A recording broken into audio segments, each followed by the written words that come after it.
In the dead of winter 1888, the Dakota Territory wasn't a place for the weak. It was a vast, frozen canvas of brutal truths, where the line between living another day and being swallowed by the grave was thinner than a whisper on the wind. This is a story about a woman who didn't just cross that line. She erased it. She was a school teacher from Boston, a woman armed with books, chalk, and a naive belief in the goodness of people. But when a once-in-a-generation blizzard descended, trying to claim the life of a single, lost Lakota child, she fought back. With everything she had, she fought back. She saved him.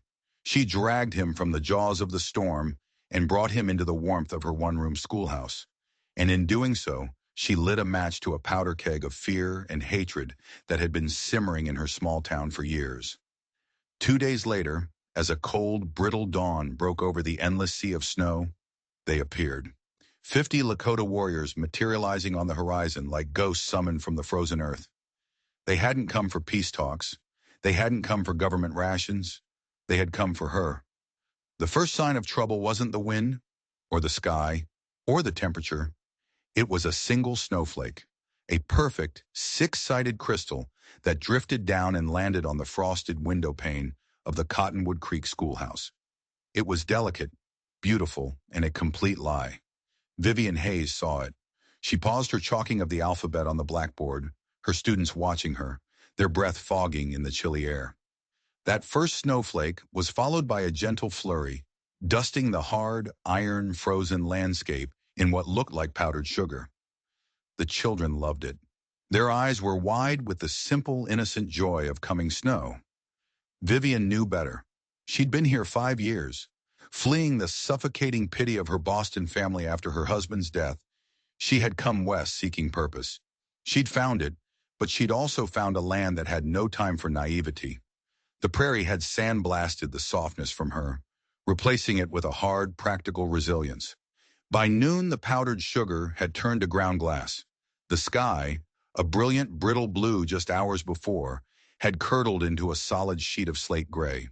The wind, once a playful whisper, was now starting to snarl around the corners of the small timber frame building. Vivian knew the song. It was the overture to a blizzard, the kind that didn't just blanket the world, but tried to erase it entirely. "All right, everyone," she announced, her voice calm but firm, cutting through the rising howl of the wind. "Gather your things, quickly now. Micah, make sure your sisters are wrapped up tight. The wind has teeth today." She moved with practiced efficiency, helping the younger children with their coats and scarves. She stood at the door as the last child, little Sarah Miller, was met by her father, a stout blacksmith whose shoulders were already caked in white. "Get home safe, Mr. Miller," she yelled over the wind. "Tell Martha to bar the door good." "I will, Miss Hayes. You do the same," he shouted back, already turning his family into the growing white maelstrom. Soon they were all gone, swallowed by the storm. Vivian was alone. The schoolhouse, normally a place of bright chatter and scuffling feet, fell into an unnerving silence. The only sounds were the groaning of the roof timbers and the relentless scream of the wind. The schoolhouse was her domain, a one-room island of civilization standing at the very edge of Cottonwood Creek. It was the last structure before the open prairie began its uninterrupted sweep toward the Black Hills. She methodically began her storm preparations. She stuffed rags into the cracks around the window frames. She checked the heavy wooden latch on the door. She fed another log into the potbelly stove, the building's warm, beating heart. For the next 24 hours, the world simply ceased to exist. The blizzard was a living entity, a monstrous white beast that threw itself against her tiny fortress. Snow piled up past the windowsills, plunging the room into a perpetual, ghostly twilight. The wind shrieked and moaned and thundered. Vivian read Shakespeare by the light of a kerosene lamp, rationing her small supply of food and melting snow for water. It was on the morning of the second day that she heard it. At first, she thought it was a trick of the wind, another voice in its terrifying chorus. But this was different. It was a sound, a faint, rhythmic thump, thump, thump, low and desperate. And it was close, too close. Her heart leaped into her throat.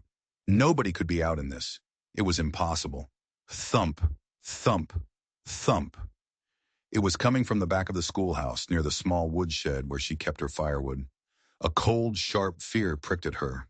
It could be a trapped animal. A wolf or a coyote driven mad by the storm. Or it could be something worse.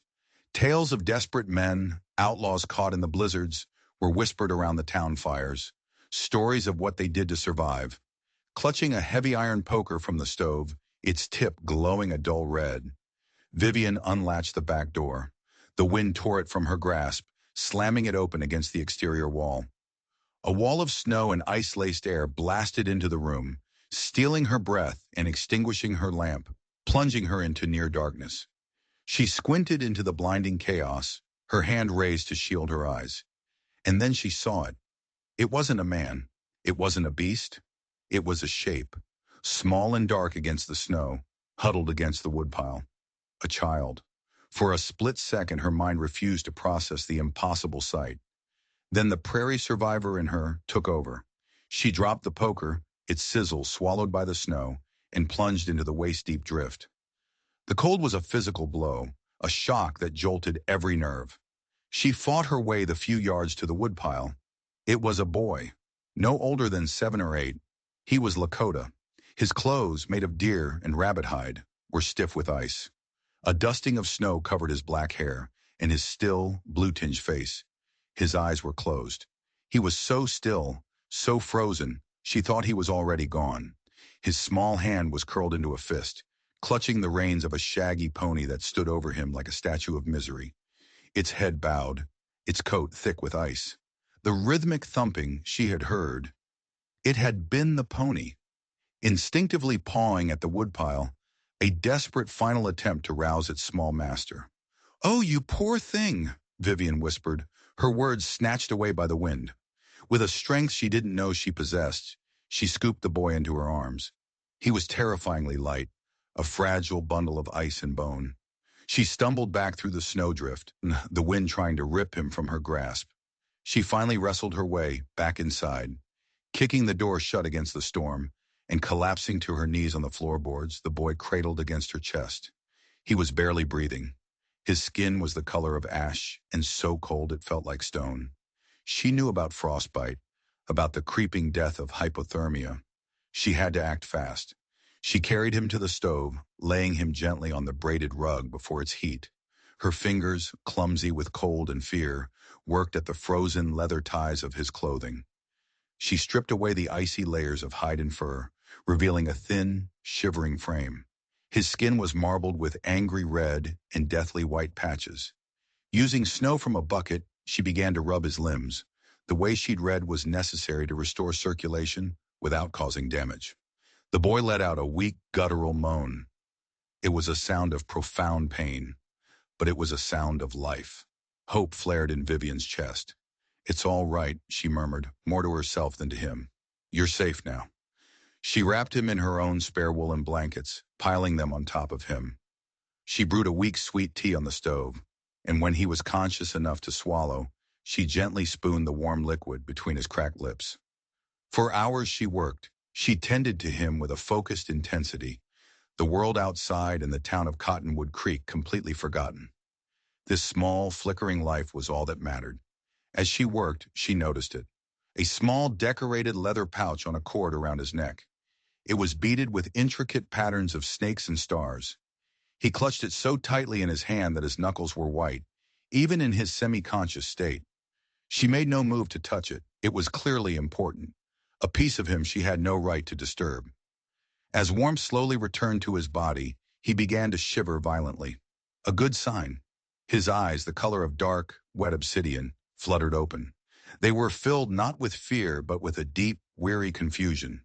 He looked at her, at the unfamiliar wooden walls, at the strange iron stove. He tried to speak, but only a dry rasp emerged. "Shh," Vivian soothed, placing a damp cloth on his forehead. "Rest. My name is Vivian. You are safe here." He didn't understand her words, but he seemed to understand the tone. His eyes drifted shut again, this time not in a frozen stupor, but in true healing sleep. Vivian finally sat back on her heels, exhaustion washing over her like a physical wave. She looked from the sleeping Lakota boy to the windows, still completely obscured by snow. The wind had begun to lessen its assault, its shriek softening to a mournful moan. The storm was passing, and with that realization, a new kind of cold seeped into her bones. It wasn't the cold of the blizzard. It was the cold dread of what would come next. She hadn't just brought a child in from the storm. In the eyes of Cottonwood Creek, she had brought the enemy inside her walls. The dawn of the third day broke on a world remade. The blizzard had passed, leaving behind a landscape of profound silence in blinding white. Inside the schoolhouse, the boy was sleeping soundly. The color had returned to his cheeks and his breathing was deep and even. Vivian knew her isolation was over. The first visitor was Sheriff Brody. He was a man carved from the same hard granite as the nearby hills, tall and lean, with the weight of his office etched in the permanent furrows of his brow. He wasn't a bad man, but he was a pragmatic one. His primary concern was preventing trouble before it started, and Vivian knew, with a sinking certainty, that he would view the small boy sleeping by her stove as the very definition of trouble. He knocked once, a sharp rap of authority, before pushing the door open. His eyes adjusted to the dim interior, swept the room and landed on the bundle of blankets by the stove. He stopped dead in the doorway, his expression hardening like wet cement in a freeze. "Miss Hayes," he said, his voice a low rumble. "Martha Miller said you were Snowden out here. Came to check. Looks like you had company." "He was lost in the storm, Sheriff," Vivian said, her voice even. She reflexively stood between Brody and the sleeping child. "He would have died." His pony was pawing at the woodshed. Brody walked closer, his boots heavy on the floorboards. He peered down at the boy. "A Sioux?" It wasn't a question. "He's a child, Sheriff." "He's that," Brody conceded, straightening up. He looked at Vivian, and she saw the exhaustion and frustration in his eyes. "And his people are going to be looking for him. When they find his pony's tracks leading straight to this town, what do you suppose they're going to think?" "They will think his son was saved from a blizzard," Vivian countered. Brody let out a short, humorless laugh. "With all due respect, Miss Hayes, you've been reading too many of your fancy Eastern books. That's not how they'll think. That's not how we think." He gestured vaguely toward the town. "You know the history. You know about the raids up north last spring. People are jumpy. A dead Indian boy is a tragedy. A live one, right here on the edge of town. That's a powder keg." Before Vivian could reply, the door opened again. This time it was Silas Croft. Croft owned the largest ranch in the area, the Triple C. He was a man whose wealth hadn't softened him. It had calcified his prejudices, broad, florid-faced with pale, watchful eyes that missed nothing. He had lost a brother in a skirmish with a Cheyenne war party a decade ago and had nurtured that hatred like a precious flame ever since. He was followed by two of his ranch hands, men who looked like they'd been chiseled from the same unpleasant stone as their boss. "Brody, I heard," Croft started. Then his eyes fell on the boy. A look of pure, unadulterated venom crossed his face. "Well, I'll be damned," he spat. "What in God's name is that thing doing in here?"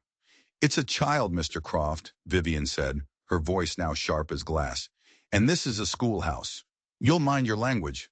Croft sneered, ignoring her completely and turning to the sheriff. "What are you going to do about this, Brody? You can't let her keep it here. The whole town's on edge." News, it seemed, traveled faster than a man could shovel. The doorway was now crowded with curious, fearful faces. Mrs. Gable, the portly wife of the general store owner, was at the forefront, her eyes wide with a mixture of terror and delicious gossip. "They'll come for him," she whispered, loud enough for everyone to hear.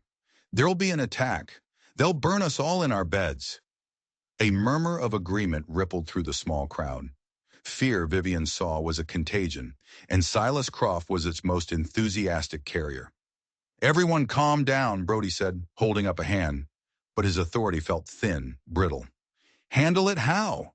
Croft demanded, his voice rising. "You turn that boy over to me. My men and I will take him a few miles out of town. His people can find him there. It's the safest thing to do." The unspoken meaning hung heavy and cold in the air. "Leave him in the snow. Let the prairie finish the job." "Absolutely not," Vivian said, her voice ringing with outrage. "You will not touch him. He is under my protection." Croft took a step toward her, his face darkening with rage. Your protection? You're a lone woman in a wooden box, Miss Hayes. You have no idea what you've done. His eyes flickered down to the boy again, and for a split second, Vivian saw something else flicker in them.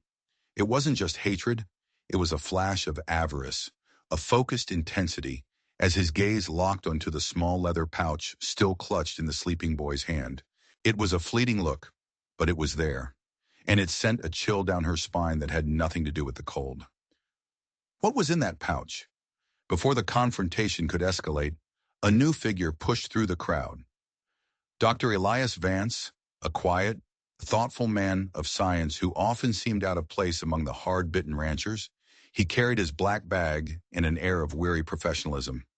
"Let me through," he said, his voice carrying a quiet authority. He knelt by the boy without hesitation. "Stay away from him, Doc," Croft warned. "He's probably diseased." Dr. Vance ignored him, gently pulling back the blankets. He checked the boy's pulse, looked at his eyes, felt his forehead. "He's suffering from severe hypothermia and frostbite, but his fever is manageable. He's a strong lad." He looked up at Vivian. "You saved his life, Miss Hayes. Another hour out there." He trailed off, shaking his head. He began to tend to the boy's frostbitten fingers, applying a salve from his bag. The boy stirred, awakened by the doctor's touch. He let out a small cry of fear and pain, clutching the leather pouch to his chest as if it were his own heart. "Tokaheya!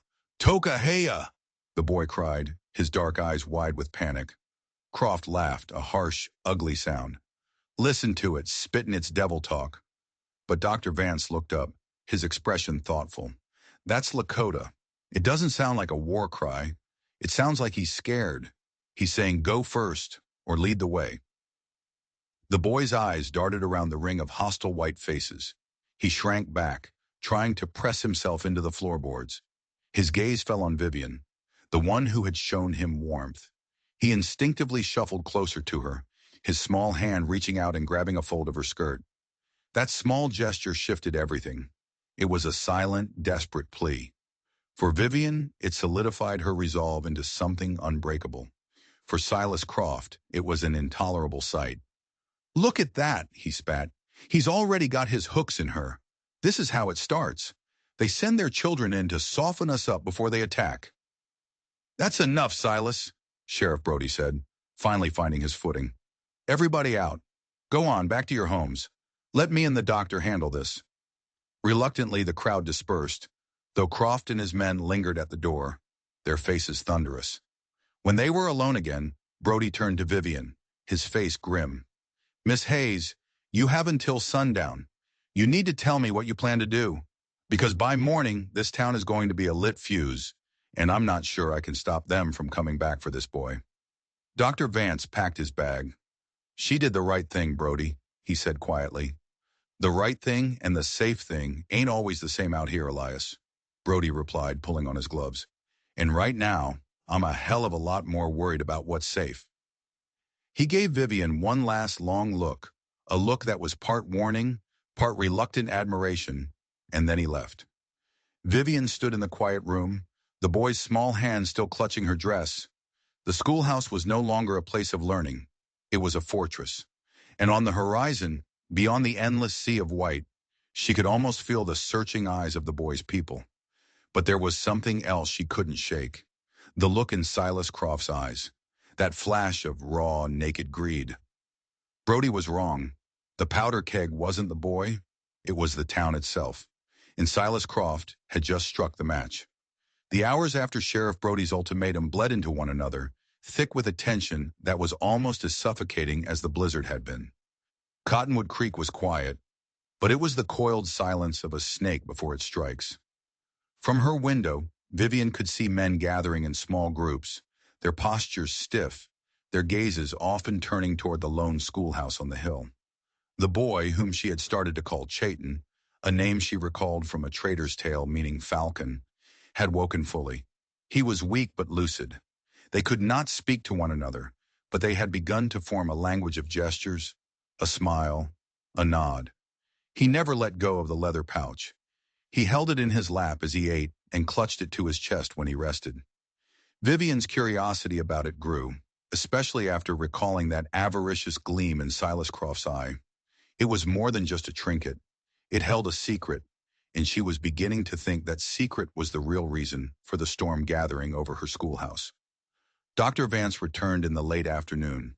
He wasn't carrying his medical bag. He was carrying a basket and something else, wrapped in an oilcloth. "Thought you might need some provisions," he said, setting the basket on her desk. It was filled with bread, salted meat, and a jar of preserves. "And this!" He unwrapped the oilcloth. It was a heavy Colt revolver and a box of cartridges. Vivian stared at the gun as if it were a serpent. I don't know how to use one of those." "It's not complicated," Dr. Vance said, his voice grim. "You point it at the thing you don't want getting any closer, and you pull the trigger. I hope to God you don't have to use it, Vivian. But the talk in town is getting ugly. Croft is riling people up. He's telling them you've lost your senses, that you're endangering them all for a savage. He's a child, Elias." "I know that. You know that," he sighed, running a hand through his thinning hair. "But fear is a sickness, and Silas Croft is its most potent carrier.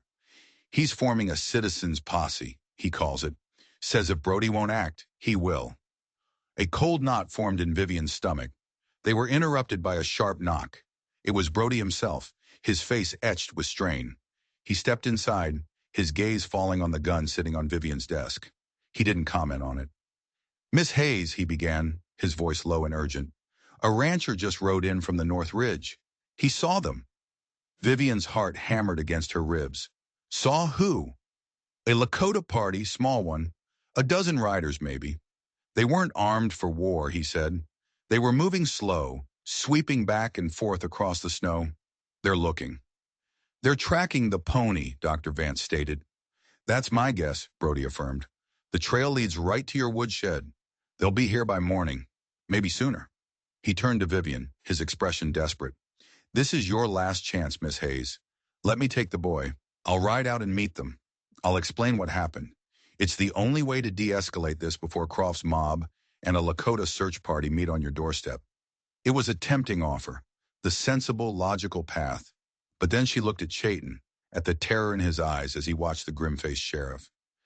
Handing him over, even to Brody, felt like a betrayal. And there was something else. That look on Croft's face, his intense, greedy interest in the boy's pouch. What if Brody's well-intentioned plan went wrong? What if Croft and his men followed, seeing an opportunity? "No, Sheriff," Vivian said, her voice shaking but resolute. "He stays here with me. When his people come, they will come here. They will see he is safe and warm. They will see he has been cared for. That is a message of peace." Brody stared at her, a flicker of disbelief in his eyes. "You're choosing to make this schoolhouse the meeting point. Miss Hayes, that's suicide." "No," she corrected him. "It's trust. It's the only thing I have to offer." "You're a stubborn woman, Vivian Hayes," Brody said, shaking his head. He looked beaten. "All right, have it your way. But I can't protect you. Not really. When they show up on that ridge and the whole town sees them, I won't be able to hold Croft back." He turned and left, the set of his shoulders communicating his utter despair. As dusk began to settle, painting the snow in hues of violet and rose, Dr. Vance made a decision. "I'm staying," he announced. "Elias, you can't. You have a wife. You'll be seen as a traitor." "My wife is the one who packed that basket," he replied with a wry smile. "And besides, someone needs to be here who can tell the difference between a sick child and a declaration of war." So they prepared for a siege. They barred the doors. Dr. Vance showed Vivian how to load the revolver. She held the cold, heavy metal, feeling its alien weight. It felt like a surrender to the very violence she was trying to prevent. Night fell, deep and absolute.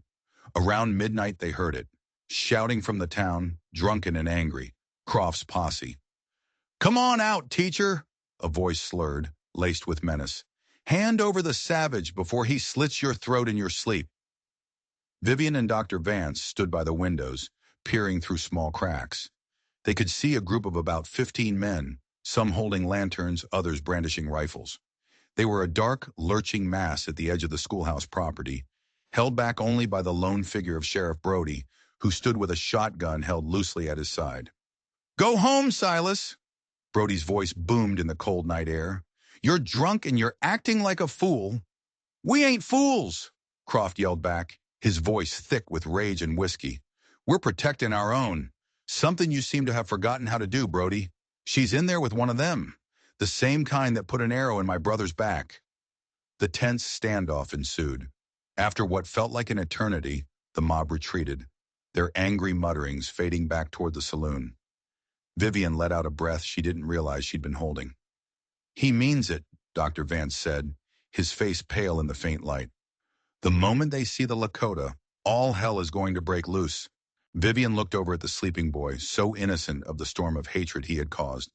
She had saved him from the blizzard of snow and ice. Now she had to somehow save them all from the blizzard of fear and hate. Just then, a sound made them both jump. Crack! The window pane beside Vivian's head shattered, spraying shards of glass across the floor. A rock lay among the splinters. Tied around it was a piece of dirty cloth. Vivian's hands trembled as she untied it. Scrawled in charcoal was a crude, terrifying message. "Give him up or burn." Dawn arrived not with a gentle blush, but as a slow, merciless unveiling of a battleground. The gray light crept over the plains, revealing the world in stark monochrome. A profound hush lay over everything, the kind of silence that feels heavy, expectant. Inside the schoolhouse, the three occupants were awake. Dr. Vance stood by the boarded-up window, a grim sentinel. Vivian felt a strange calm settle over her. The time for fear and indecision was over. The consequences of her actions were riding toward her on the morning light. It was Dr. Vance who saw them first. "Vivian," he said, his voice quiet, devoid of panic, but heavy with significance. "You should see this." She moved to his side, peering through a crack in the boards. She followed his gaze to the long, low ridge that marked the northern horizon. At first there was nothing. Then a single dark shape appeared. Then another and another. They emerged from a dip in the prairie like ghosts rising from the earth. Not a dozen riders as the rancher had reported. The search party had grown. They crested the ridge and paused, their figures silhouetted against the morning sky. They were a breathtaking, terrifying sight. They sat on their ponies in a long, silent line, a living frieze of purpose and power. Vivian counted. 10, 20, 30. Her count faltered, her breath catching in her throat. There had to be 50 of them. 50 riders, their breath pluming in the frigid air, their lances tipped with dark feathers that ruffled in the slight breeze. They were too far away to see their faces, but their collective stillness was more intimidating than any war cry. The alarm in Cottonwood Creek was instantaneous. A single shout, then another. Doors flew open. People spilled into the street, their faces a mixture of stark terror and grim validation. This was the nightmare Croft had promised them. "They're here!" Mrs. Gable shrieked from the porch of the general store. "Lord save us! It's a war party!" Suddenly the town was a kicked anthill. Men ran for their rifles. Women herded crying children indoors. And at the center of it all was Silas Croft. He emerged from the saloon, a rifle in his hand, his face flushed with a triumphant, terrible zeal. "To arms!" he roared, his voice carrying in the still air. "The posse is called. Brody can't stop us now. We end this today." His men, the 15 from the night before, and a dozen more swept up in the panic, rallied to him. They were no longer a drunken mob. They were a determined, fearful militia. Sheriff Brody ran out of his office, shotgun in hand. "Hold your positions," he yelled. "Don't be fools. Don't fire unless fired upon." But they barely listened. They fanned out, taking cover behind wagons and water troughs, their rifles all pointing in one direction, at the small schoolhouse and the silent line of riders on the ridge behind it. From her window, Vivian watched the scene unfold with horrifying clarity. She was trapped. In front of her, the town she had tried to serve, now a bristling line of guns. Behind her, the unknown quantity on the ridge, a desperate search party mistaken for an army of vengeance. Chayton, hearing the commotion, began to tremble. He made a low, keening sound and pointed a shaking finger toward the ridge. 8, he whispered, the word a mix of hope and fear. Father. The riders on the ridge began to move, not in a wild charge, but in a slow, deliberate procession. They came down from the ridge and began to spread out, forming a wide, loose crescent, their intention clearly to encircle the schoolhouse. To Croft's posse, it looked like a classic flanking maneuver. See? Croft bellowed from behind a feed wagon. They're surrounding us. Get ready. Hold your fire, damn you. Brody roared, his voice raw with desperation. Inside the schoolhouse, Dr. Vance looked at Vivian, his face ashen. This is it. Once that first shot is fired, this whole valley will be soaked in blood. Yours, ours, theirs. It won't matter. Vivian looked at the revolver on her desk. She looked at the terrified face of Chayton. She looked out at the townspeople ready to kill in the name of safety, and at the riders who had come for a lost child. The chain of misunderstanding had to be broken, and there was only one person who could do it. Stay here with the boy, she said to Dr. Vance, her voice impossibly steady. Bar the door behind me. Don't open it for anyone but me.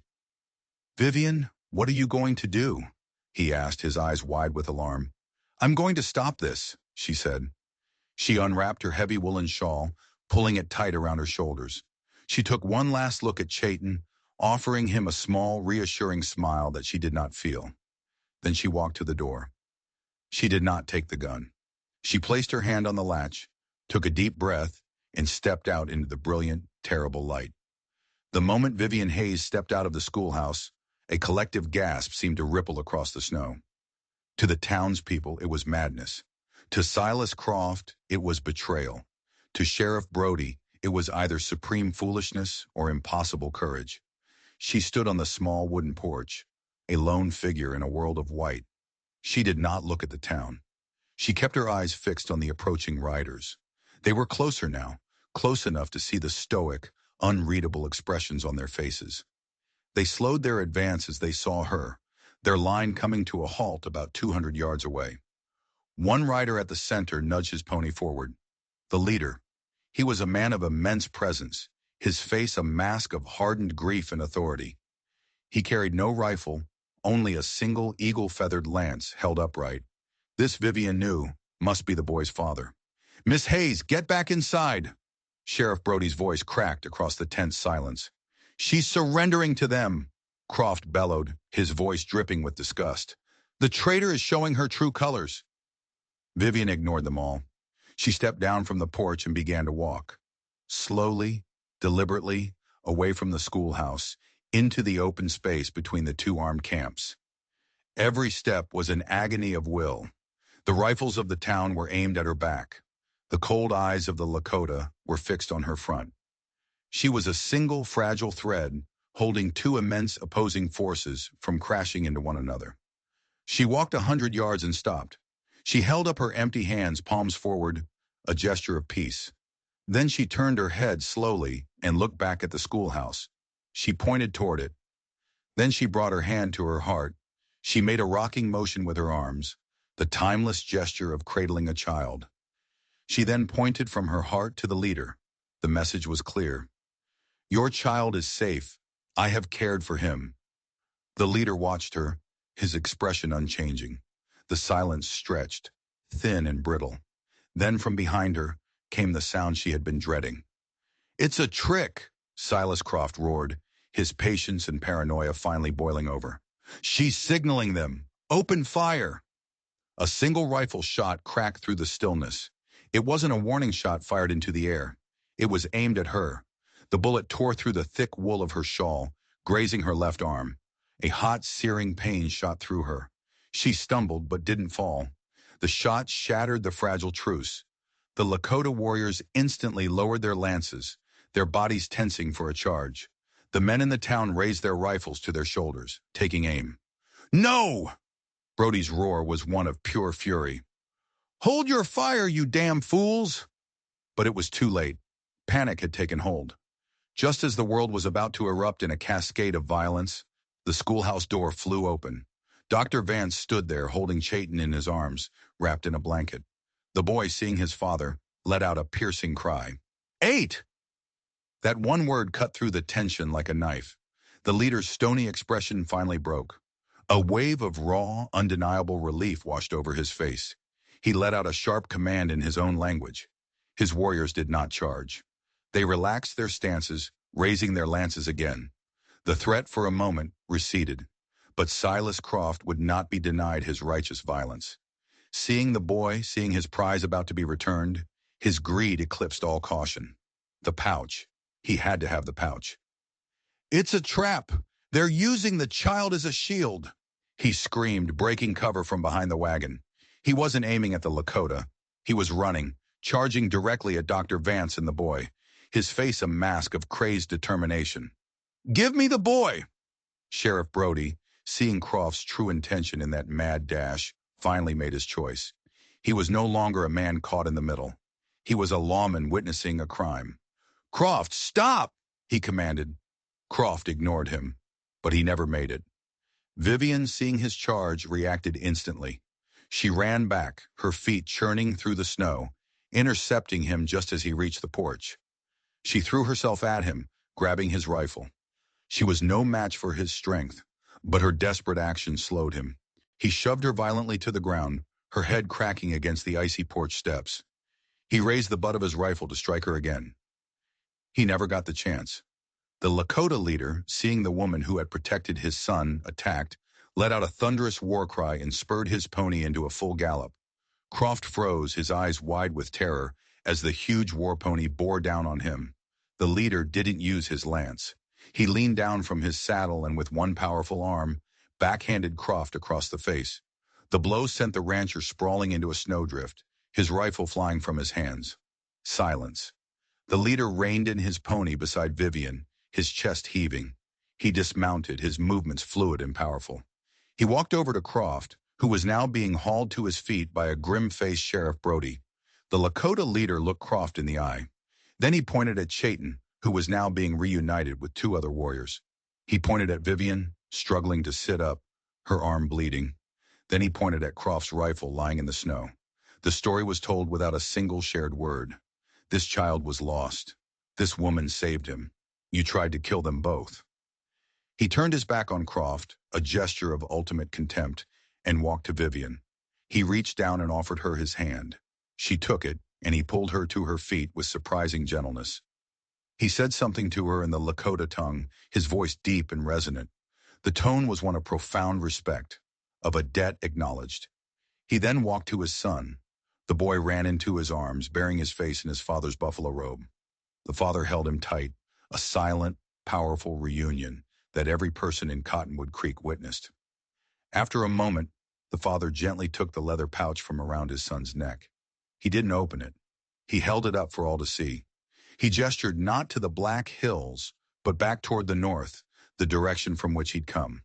He then looked at Vivian, and with a solemn expression, he untied the pouch and held it out to her. A gift. Her hands shaking from shock and the cold. She took it. She looked at him, confused. He simply nodded, then mounted his pony.